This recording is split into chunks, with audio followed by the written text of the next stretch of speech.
It is the beginning of August and I wanted to show you what is happening in the greenhouse. This summer I'm taking care only of one half of the greenhouse, and I have some tomato plants, some nice cherry tomatoes growing, quite a lot of basil. I just now watered the plants, so some of them are a bit down.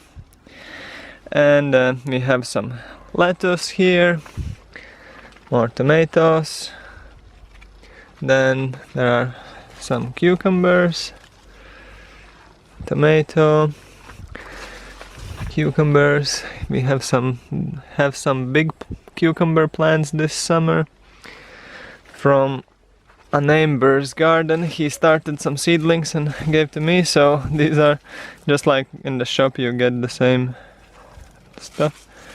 And then there are some pickles, or for me ordinary cucumbers. Quite a few of them growing everywhere. And a little bit more tomatoes. One zucchini plant. I just needed to plant something, I had some free space. And yeah, that's how it looks like.